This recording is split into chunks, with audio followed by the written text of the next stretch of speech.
Life is complex. So is our mental health. It cannot be understood by diagnosis alone. Our philosophy is treat the person, not the mental illness. Hello, everyone, and welcome to another episode of Humanized Mental Health. I'm Trent Akers. I'm Jeremy Alcorn. And I'm Amy Alcorn. Yeah. Well, I'm curious because we've got our podcast now on YouTube. What YouTube channels or what types of YouTube do you guys usually follow? I don't watch YouTube. Okay. I'm sorry. Okay, wait. I watch TikTok. Okay. Well, maybe I'll rephrase it. What types of social media do we all watch? I like to watch a lot of art channels because I like art and drawing and painting. Okay, art channels. Jer? I actually recently been watching a lot of political stuff. Okay. Okay, that's interesting, but I think that sounds stressful. Yeah, no, that does sound stressful. I mean, good thing that we're bringing that up with mental health, because politics can be stressful. For me, along with politics, which I do watch more recently because of things as we're recording, I actually watch a lot of tech videos. Specifically, I watch a lot of stuff where reviewers will go over the new tech and give it they'll say why it's good, why it's not, but then sometimes too they do things where they go over their daily drivers, basically the things that they use on a regular basis for their day-to-day, like in terms of like what cell phone, what laptop, what bag, and that got me thinking. As mental health professionals and social workers, we kind of do, we help people find the mental health technology that works best for them. And, it makes me think about what are our daily mental health drivers? What are the things that we use on a regular basis to bolster our own mental health? Yeah, for sure. I mean, because the last thing we want to do is to be hypocrites, right? Mm-hmm. Which I'm sure there's times in which that is actually true as we're trying to get other people healthy, that we say and do things, to ask them to do things that maybe we're not always the best at ourselves. But certainly, I think that knowing from your therapist, what does your therapist actually typically use? I think that's helpful. Yeah, because I don't know, like how, and I like the fact that you bring up the idea of being a hypocrite, because sometimes, do you ever wonder, like, do you ever get this sense from a client where it's like, okay, you're suggesting them to do something where it's like, okay, that may work for them, but there's no way in heck I would ever do that myself. Yeah, it's true. Yeah. Mm-hmm. Yeah. Like the whole acronyms from dialectical behavior therapy, where people are like, okay, we're going to use accepts. And I'm like, acronyms don't work for me. I like going through and trying to remember which each one meant. And then I'm just like, forget it. I don't care. This isn't going to work for me. Mm-hmm. But if you have a client that really likes acronyms, it could work for them. Wonderfully, beautifully. Yeah. Mm-hmm. Yeah. Well, and I don't know, like I have used accepts for clients or tip skills, where like I mostly just use that as a teaching tool, and then like we will talk about which ones of those kind of speak to them, because it's like, okay, that's a whole raft of skills.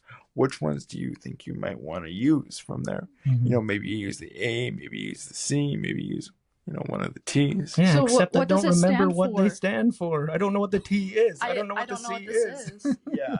So and you know what? Do you know, Trent?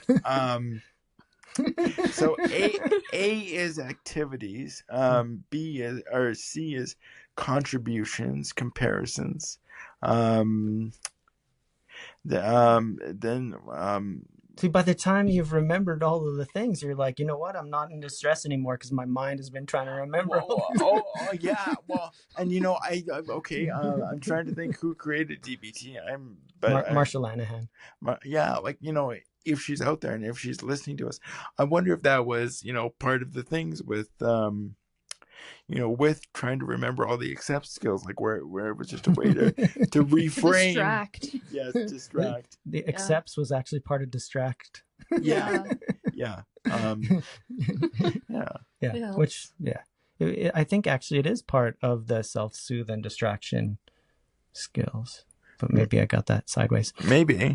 But it is interesting because this is one of the reasons why, we have so many different things, because not everything works for everybody, right? That's why there's so many different types of ways of working with things. Yeah.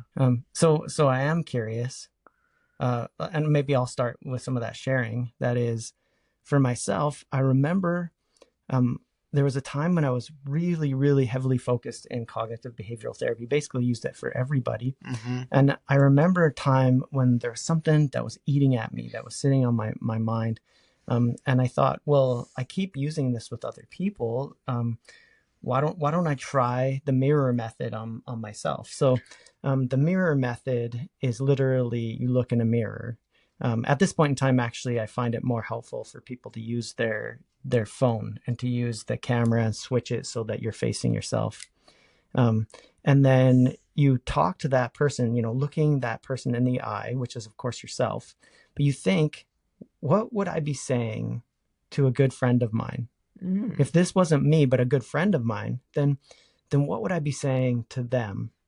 And you begin to give this more compassionate and realistic kind of statement, and you speak to yourself out loud. And I did this, and it was literally for me moments, and the distress was managed. And I was like, wow, this really can work.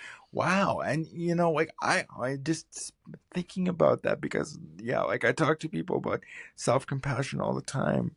And I've never heard of the mirror method, but I wonder for you, like now, like after you went and you tried it and it actually worked for you, I'm wondering about what impact that had on when you would recommend that to clients, like in terms of like where there was like a level of earnestness. Mm-hmm. Yeah, for sure. I mean, I think there maybe even was times in which I've said, this is one of the ones that works really well for me. And I think that's a useful process for sure with clients.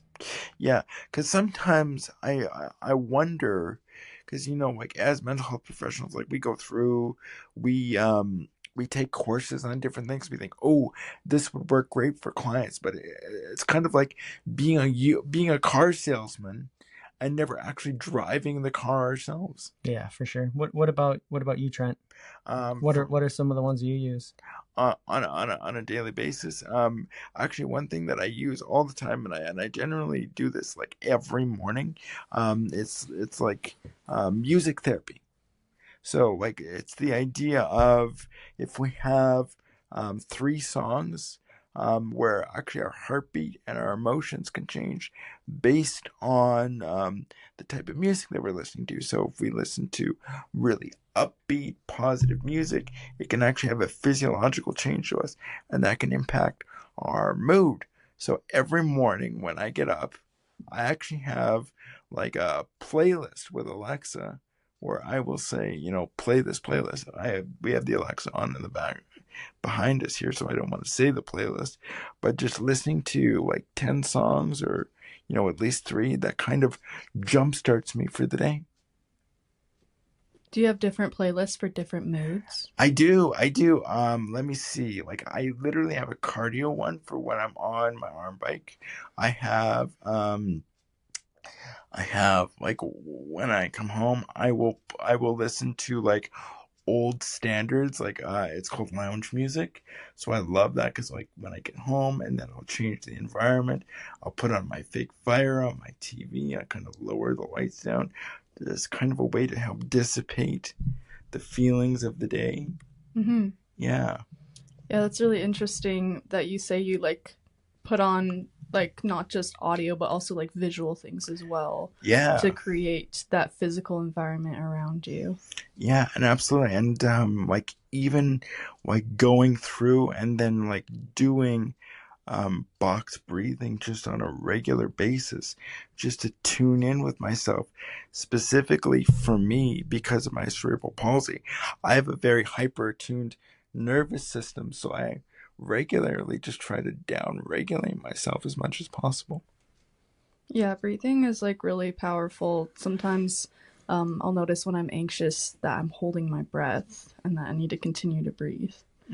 Also, for anyone who doesn't know, box breathing is when you breathe in for the same count that you, like, so for instance, if you breathe in for 4 seconds, you'll hold it for 4 seconds, then you'll breathe out for 4 seconds, and then you'll hold that for 4 seconds, and then you'll breathe in again. So it's like a box. Doesn't have to be 4 seconds, though. It can be as much as you can do. Absolutely. And yeah, great explanation, Amy. Yeah, you've obviously been listening to us. Yeah. Yeah. And I mean, like, or even for myself too, like sometimes where a part of me will come up and I will literally sit down and have a conversation with a part of myself. Yeah. Wait. With a part of yourself. Speak to that. Okay. So you're talking about internal family systems. I'm talking about my old favorite internal family systems. Yeah. Like if I have like let's say I have like a pain in my chest or something's coming up for me or I'm getting a reaction, I will literally go through and do parts of like the 4 F's, which is fine. Focus on feel towards and befriend, and like just sort of go. The last one isn't really an F. I know, but Close enough. Yeah, close enough. So like where I mean I spend like hours on that, but I find them like, and this is the thing with these skills, the more that you do it, the more that you can kind of drop down into yourself quicker, the more that you can be like, hey, whoa, what's going on here, buddy? Like, what do you want to tell me? And then it's like, where are you coming from? And then just have like a quick conversation, or even just say in the moment, like, hey, can you step back? Or even for me, sometimes I'll even imagine, at night, like if I have something really bothering me, I have like an imaginary box that I put worried thoughts in, and then I make sure to actually open it up in the morning. It's like a big wooden trunk. That's the container. Yes, yes. Yeah, containment. Mine is a bucket. Are your thoughts crabs and they grab each other and hold each other down? Well, sometimes. You don't need to worry. All you need to do is make sure you put 2 of those worry thoughts into the bucket, and then they'll never get out. Yeah. It almost makes me think of sand dollars though too, right? Those are cool. Yeah, but I don't mean to make fun of your bucket, by the way. That's why I made it a bucket, because I think it's funny. So when I think about it, then it's like, oh, well, how can I be worried or distressed? I'm thinking about a bucket. I'm carrying a bucket. Yeah. Yeah, and sometimes like maybe this is a bit of a cheesy joke where it's like, oh, bucket. I wasn't expecting that. Interesting. As I think about this more, one of the things I realize in myself that I'm a very process oriented, insight oriented social worker as I provide therapy, and I see that there are some people that the insight that they build leads them to a place in which they're like, okay, I can see this. I understand what is happening for me. I can see it more in the moment, and it breaks that pattern. They begin to look for different ways themselves of building into it. I find actually, in terms of myself, that's one of my daily things that I do is self-reflection.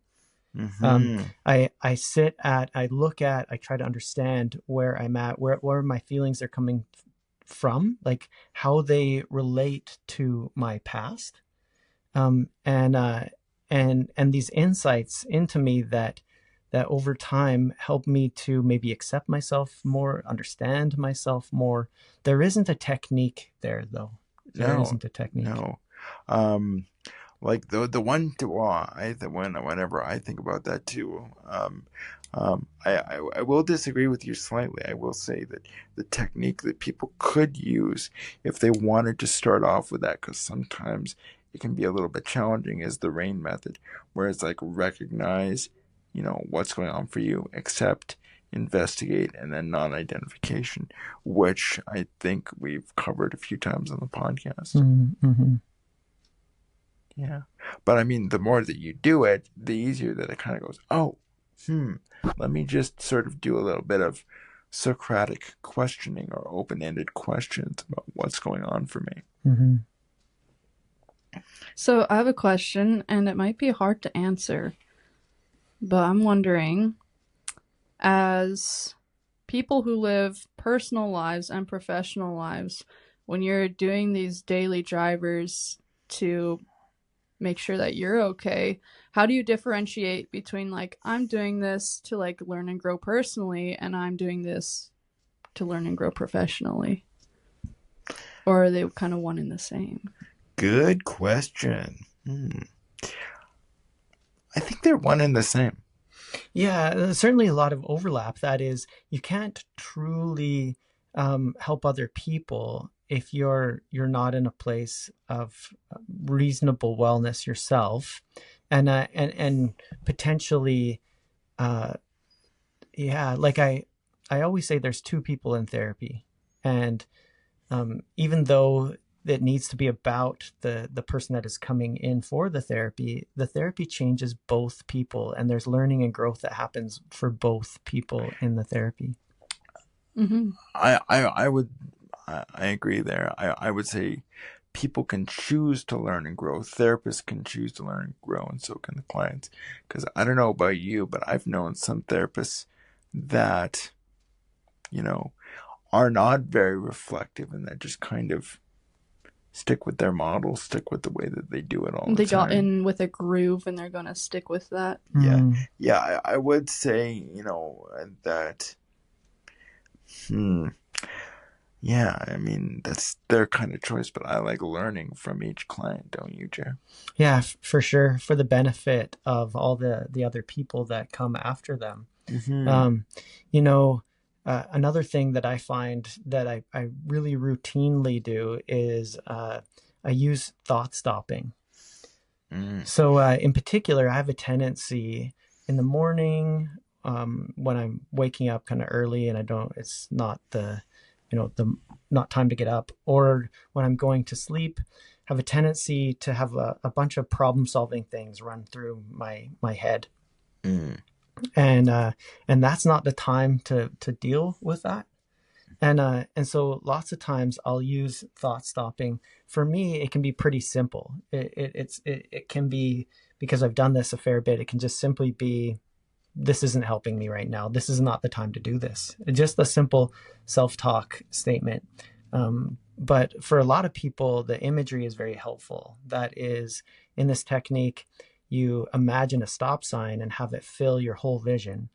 And you really pay attention to that, octagonal shape, white letters over red. And in your head, you say stop, to block what is going on at that time. And then you give this statement around, this isn't helping me. You become purposeful, especially any time of day, but especially at night, to take your thoughts and to take them in a specific direction rather than letting whatever is coming up come up. I love that. Like I'm almost imagining you sort of being your own security guard or your own crossing guard, going, nope, under construction, road closed, come back tomorrow. Creating boundaries in your own mind. Yeah. Internal boundaries. Yeah. Those are often actually the most important ones. Yeah, absolutely. I'm curious, do any of you guys ever use HALT? No. Yeah. So HALT stands for hungry, angry, lonely, and tired. Yeah. Yeah, that is one I'm very familiar with. Yeah. Do you ever use that for yourself? Yeah, as a reflective tool. Yeah, for sure. I mean, I think tired and hungry are the ones that usually are the ones that jump out. They're like, oh, you're not going to manage things right now when you're hangry, or you're really tired. Your patience is going to be low. You need to be more purposeful to not end up being angry or. Yeah, sometimes every once in a while I'll use that with myself. I'm trying to think, what are some other ones that I've used way back in the day? Sometimes like even doing the old-fashioned vertical down arrow. Mm-hmm. What's that one? So that's where you kind of like follow your thoughts all the way down and notice the pattern. So like a typical example I'll use when I'm explaining this to clients would be when I was in university. If I would have forgotten my computer, I would go, oh, shoot, if I don't have my computer, then I can't take notes in class. If I can't take notes in class, then I'm not going to know what's on the exam. If I don't know what's on the exam, I'm going to fail the class. If I fail the class, I'm going to get kicked out of school. If I get kicked out of school, I'm going to be in a van down by the river, which, of course, is a reference to a Chris Farley skit. But it's just sort of like looking at that and noticing what's going on there. And then, saying, what do you notice about the thought pattern? So, like, it's basically that's where you can notice those cognitive distortions, which would be catastrophizing in that case, or maybe even black and white thinking. A slippery slope. A slippery slope, yeah. And then like I try and say to myself, do the up arrow where it's about, okay, like we're, going through, the different scenarios and doing more of a solution focused approach. Whereas like, what is my best case scenario? How can I go about doing that? What are the things that I need to do to kind of, okay, I'm down here. How can I go on the roller coaster back up? Yeah, like what if I lost my laptop and I'm going to class and I have to ask a classmate if I can like look at their laptop and look at their notes, and then what if we become best friends? Yeah. See, right there. Like, yeah. What do you notice about the difference there with that, Amy? Well, with the one that I just said, you're gaining something that's really good. Mm-hmm. Looking on the bright side of things. Mm-hmm. And I think when we look on the bright side of things, we kind of prime our brain to look for more positive things, and then it becomes a self-fulfilling prophecy. Whereas if we're looking for negative things, we're priming our brain to look for the negative, and then we end up having that kind of self-fulfilling prophecy where, who knows, in a few years we might be living in a van down by the river. Mm-hmm. Yeah. It's sort of the old saying of, if you think of don't think about pink elephants, and of course, what are you going to think about? Yeah, totally.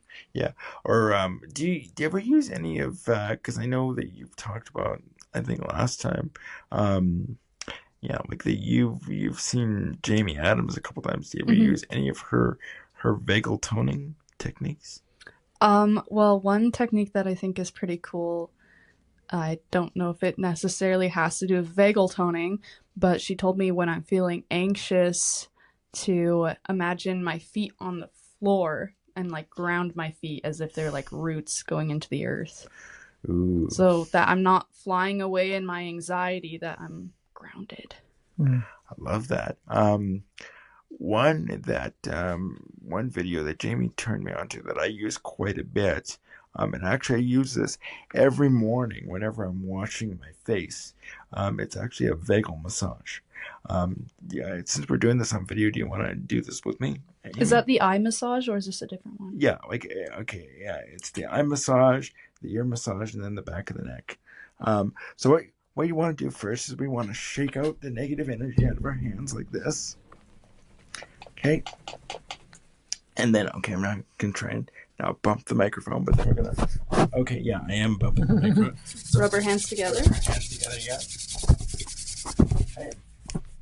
And then you want to go, I'm going to do it with just my left hand, but you want to start off first just going up, like doing the Vulcan symbol or the peace symbol, up either side of your ears, back and forth.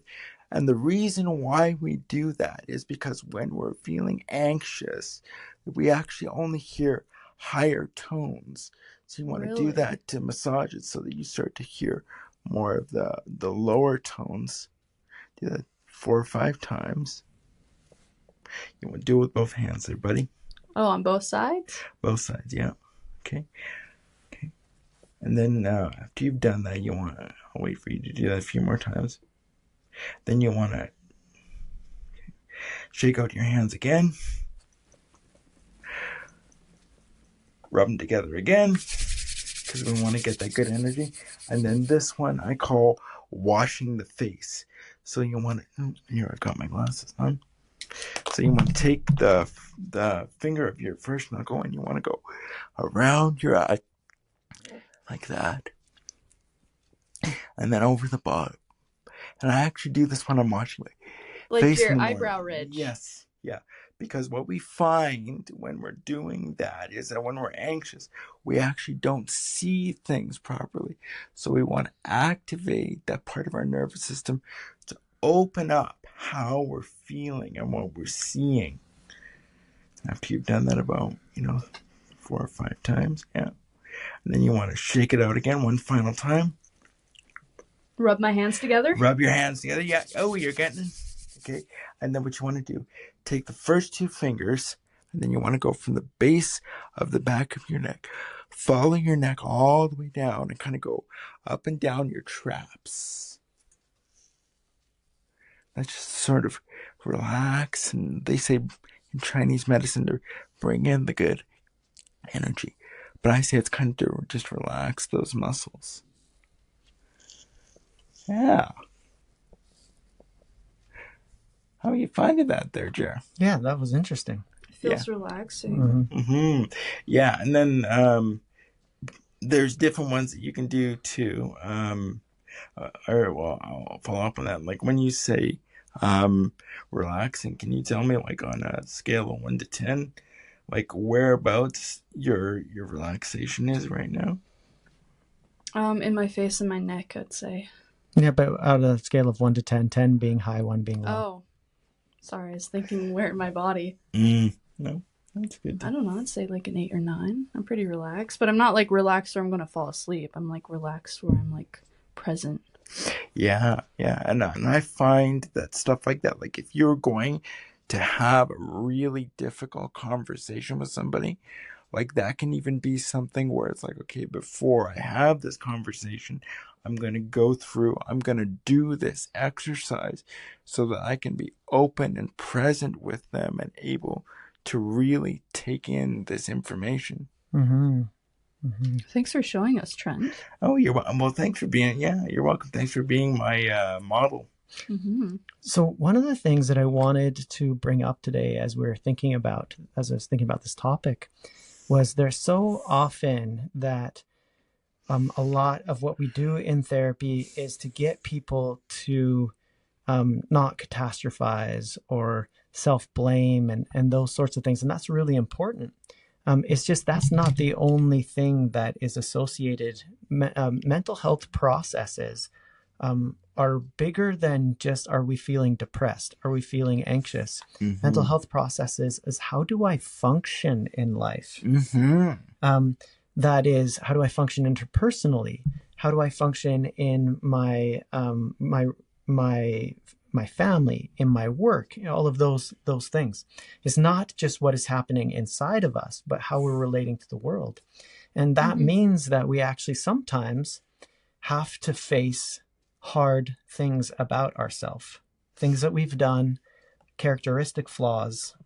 There isn't actually, I think, that is kind of at one of the high levels of when people are seeking therapy because they truly want to overcome like a negative pattern that they've recognized in themselves, that they're like, wow, you know what? I'm not a very honest human being. I have been manipulative, or I've been harmful to people in particular ways. That's not usually where people are coming in to seek mental health, but is actually an essential part of our mental wellness. Yeah. And so I want to bring up a technique that I've used to try to face those difficult things, to improve who I am as a person, and that is actually acceptance. And David Burns actually speaks to this in the acceptance paradox. For example, someone comes in and they have lived a really hard life. Maybe they've had drugs and alcohol or some kind of addiction, gambling. While we help them to understand that comes from a place of disruption in their own life and probably a place of trauma, we also need to have that person accept responsibility for changing their life and responsibility for the harms that they've caused. That's the only way that someone's truly going to be able to heal. That means facing things like, for somebody, I was super violent in these things.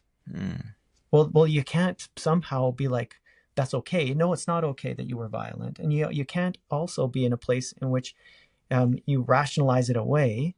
No, that the person actually needs to take responsibility.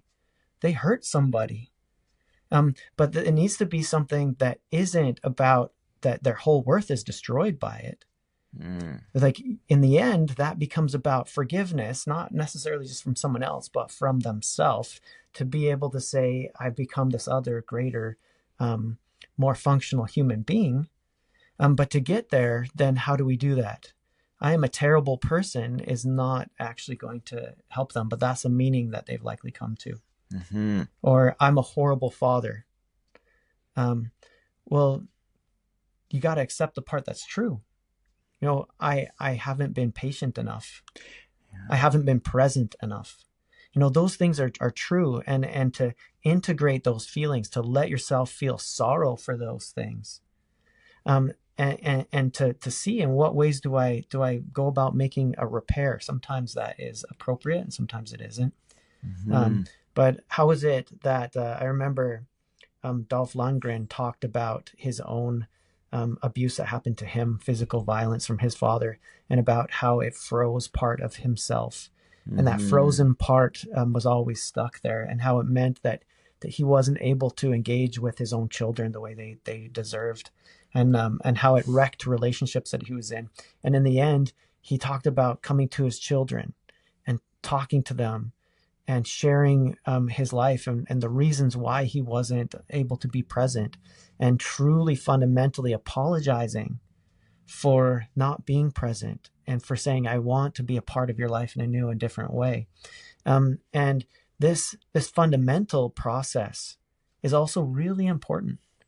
And that's one of the things actually that I incorporate in my life on a daily basis, is to look at ways in which I understand that I need to improve through accepting things that have been hard and trying to then rectify it, trying to forgive myself and trying to make rectify that in the world around me.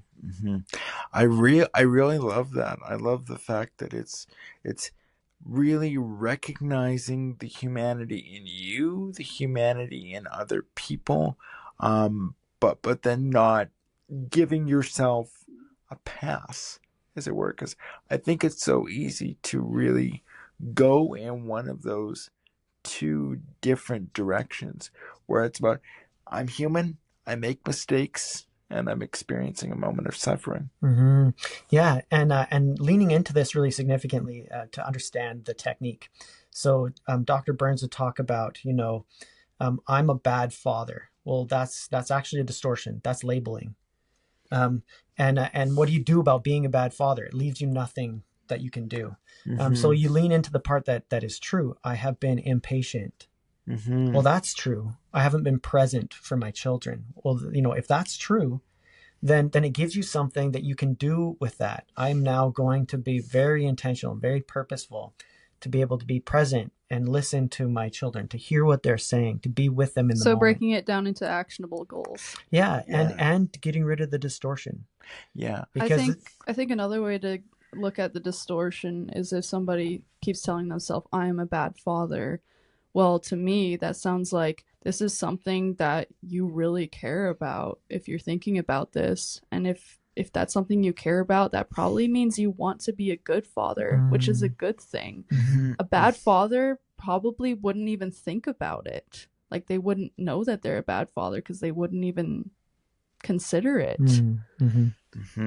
Yeah. And I mean, like, really, I think, and I mean, maybe I'm restating what Amy has said, but it's almost like acceptance is sort of that bridge between CBT and solution focused, where it's like, okay, you recognize this, like, let's get down to the core of it now. What will you choose to do about this? And are you going to choose to make a choice to do something about this? Yeah, for sure. I lean into this just a little bit more. Some of the most difficult things I've helped people overcome were not things actually that were done to them. They were things that they did to someone else.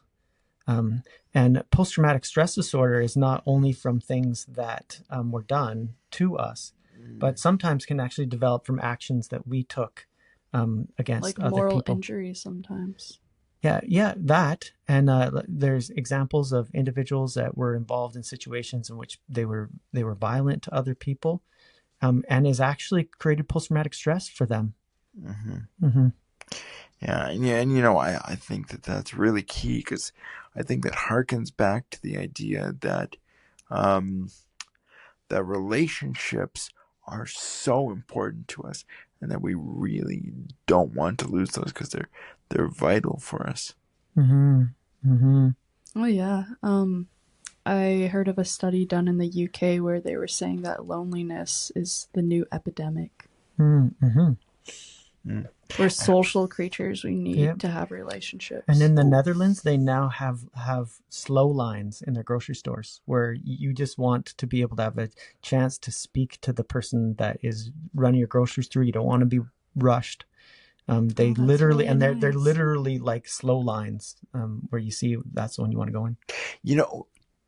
Like, as you guys bring that up, and I just kind of want to circle back to this, like, it almost makes me think of people, like, if friendships break down, because sometimes people will say, oh, I'm a bad friend.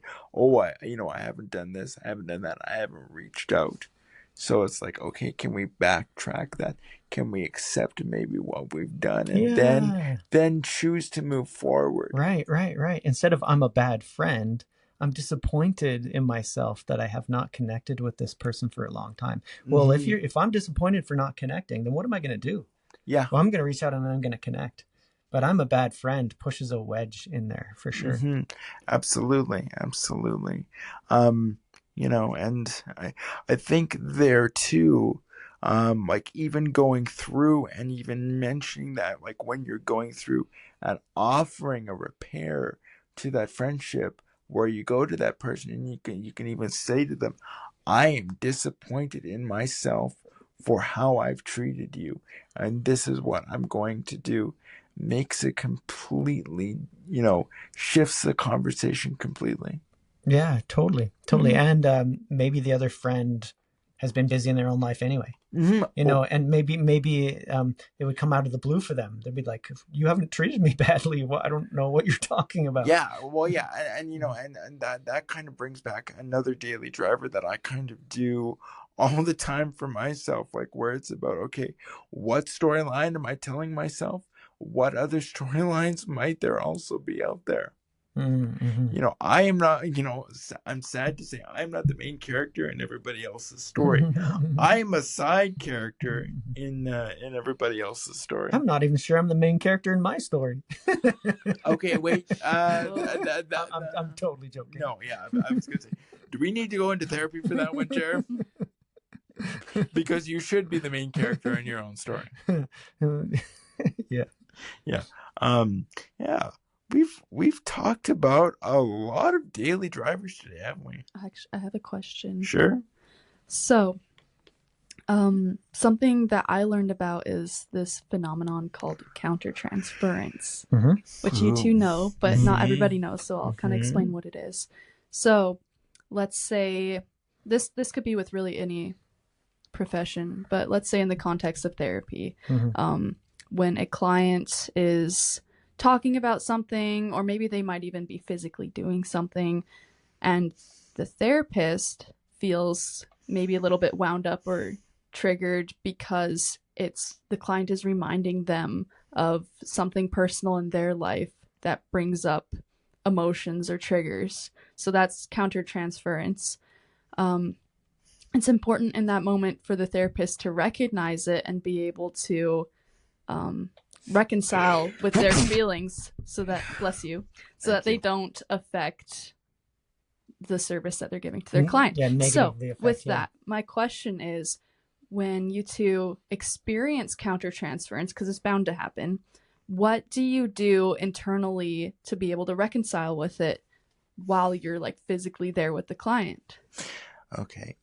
You mind if I take this one first? Because I actually have a two-pronged thing with this. Yeah, go ahead. Okay. So, again, it depends upon what kind of countertransference, because in certain ways, because I can deal with this in two different ways. So in certain circumstances, from a parts perspective, what I would say is I would notice that part and basically just kind of say, hey, can you just hold back here, and I'm going to address you afterwards. If it's maybe something within my own personal life that's bringing up something like a memory or something of that nature. However, in certain circumstances, this may or this may not be considered countertransference, but like, let's say, because I was dealing with one of my practicum students recently, where the client was, she's female, identifies as female, and the client was bringing up, making a lot of negative statements towards females. And what in that moment, what we talked about for therapeutic purposes was like just bringing up her own thoughts and feelings in a therapeutic way for the client to be able to help process that through. Does that make sense? Mm-hmm. So the therapist was bringing up her... Yeah, like bringing her own reactions for therapeutically to help intentionally. To help bring. So sometimes it's a good thing. Sometimes it is a good thing if you name it and label it. This is what is happening for me. Yes, I see. Yeah, so that the client can begin to be aware of maybe empathy or context, and then they can start to unpack that in the moment. I mean, you have to be very, like, you don't use that all the time, but when it is necessary, and you have to ask yourself in those moments, like whenever we do anything with clients, it's about like, what is our intention there in the moment. So like, let's say, even for me, like if I had somebody with that was complaining about people with disabilities, and I'm literally sitting there as a person with a disability in the room, that's where we can talk about that. Does that make better sense, Amy? Yeah, it does. Yeah. Oh. Mm-hmm. Yeah. What are your thoughts on that, man? I had never thought about actually bringing it up. I thought it was always something that you kind of have to just hide and try to push aside and pretend that you're not being bothered by what's going on. Yeah, but like your father said, there are two human beings in the room, and it's sometimes it's good and therapeutic to acknowledge the humanity of the therapist, as long as it remains focused on the on client, their goals. Yeah, and what's happening for them. Yeah, for sure. Like recently I discussed with the person, because it was very internally rattling for me, an assault that had happened, that I was sharing with them a technique that is possible to be used as you rework your traumatic experience. You literally restory the event. You go, okay, this is what happened, and in your mind you tell the story in a new and different way. Like I protected myself in this particular way, or this particular process happened. Now, it doesn't somehow change the past, but remember, trauma is not what happened to you. That's traumatic, and what happened to you is important, but the trauma is what continues to live inside you well after the event is over. So I shared with this person that, wow, this is one of the ways that I dealt with the story that you told me. Is inside my mind, I did this new story about, if I was there, what would I have done to have protected you? And then I helped them to use this process to restory their experience, for them to be able to go, okay, I don't want to just be a spot in which I just feel helpless in the future. Right. I want to be able to learn, not that what happened to me is my fault, but I want to be able to learn from the events to be able to better protect myself, because that's power comes from that. And compassion. Power comes from feeling like you have the ability to influence and protect yourself. Yeah. Yeah. With that technique, I'm curious because I've done this a few times with people. Do you ever get them to write a letter to their younger self? Yeah, fascinating. Yeah. It's interesting. Yeah. Like a method of externalizing of journaling, but with a very specific intent. Yeah.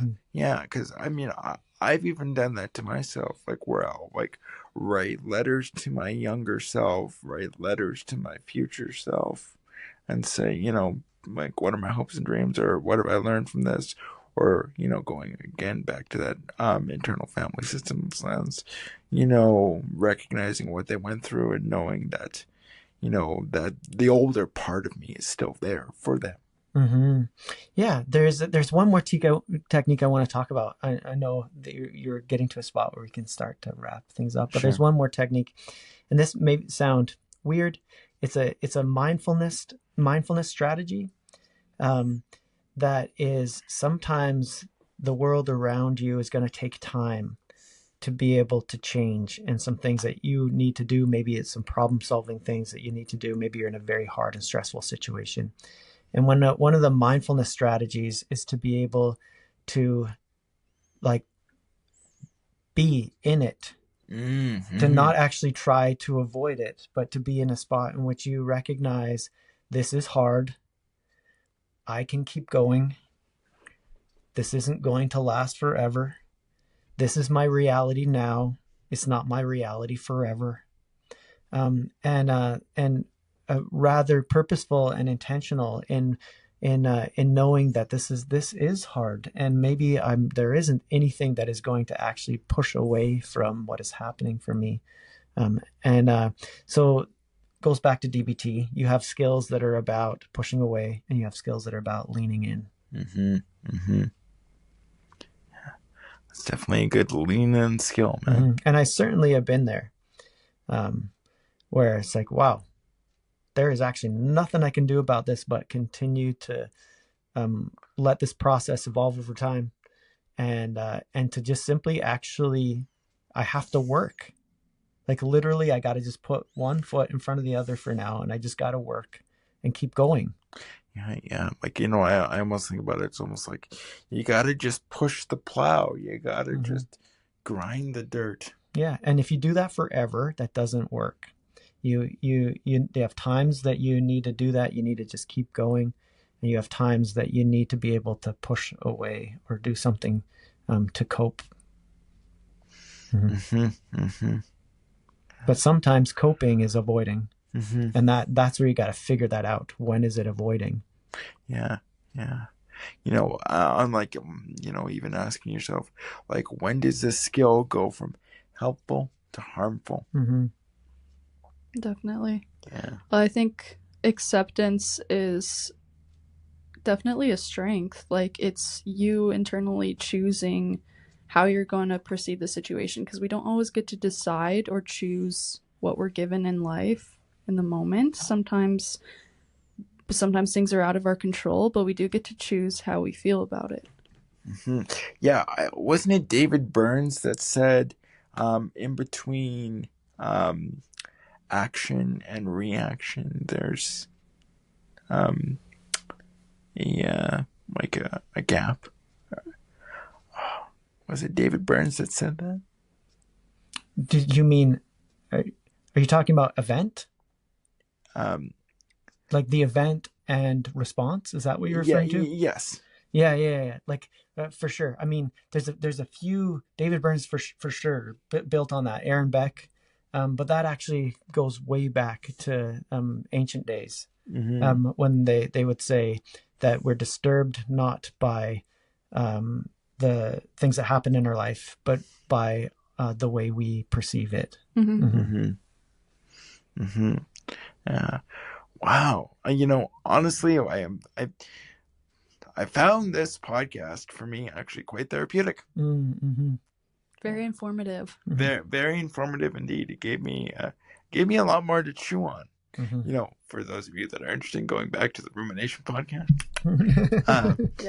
shameless plug for our previous episode, all about cows.